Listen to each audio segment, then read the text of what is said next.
দক্ষিণ ভারতের রাজনীতিতে আজ এক নতুন সূর্যোদয় হলো। রূপালী পর্দার থালাপতি বিজয় এখন বাস্তবের মুখ্যমন্ত্রী।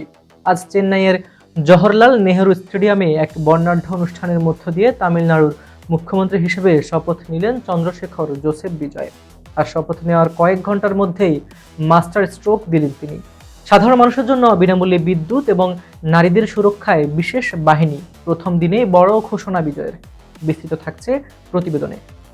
আজ রোববার সকাল 10টা চেন্নাইয়ের জওহরলাল নেহেরু স্টেডিয়াম তখন জনসমুদ্রে পরিণত হয়েছে। হাজার হাজার মানুষের জয়ধ্বনির মাঝে তামিলনাড়ুর নতুন মুখ্যমন্ত্রী হিসেবে শপথ নিলেন থালাপতি বিজয়। তাকে শপথ বাক্য পাঠ করান রাজ্যের গভর্নর রাজেন্দ্র বিশ্বনাথ আরলেকার। বিজয়ের সঙ্গে নতুন মন্ত্রিসভার আরও 9 জন সদস্য আজ শপথ গ্রহণ করেছেন। এই শপথ অনুষ্ঠানকে ঘিরে বসেছিল চাঁদের হাট।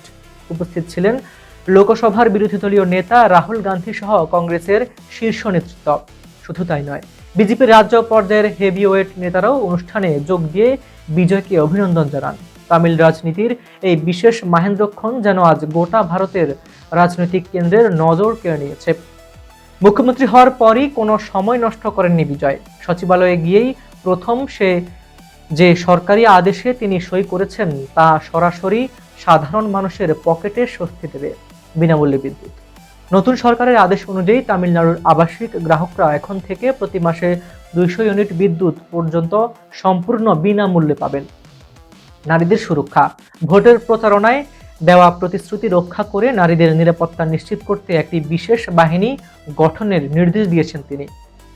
নারী নিরাপত্তাকে যে তিনি সরকার সর্বোচ্চ অগ্রাধিকার দিচ্ছে, প্রথম দিনেই সেই বার্তা স্পষ্ট করে দিলেন বিজয়।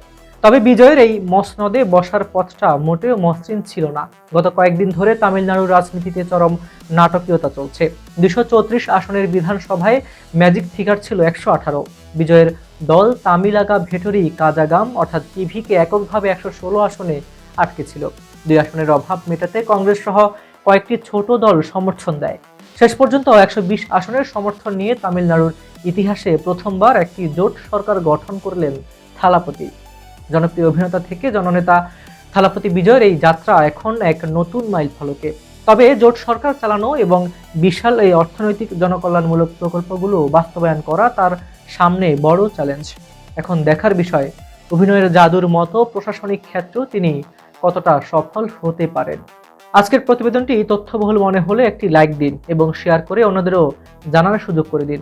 আন্তর্জাতিক রাজনীতির ভেতরের খবর এবং পর্দার আড়ালের সত্য জানতে এখনই চ্যানেলটি সাবস্ক্রাইব করে বেল আইকনে চেপে রাখুন, কারণ বিশ্ব রাজনীতির প্রতিটি মোড় আমরা বিশ্লেষণ করি সবার আগে।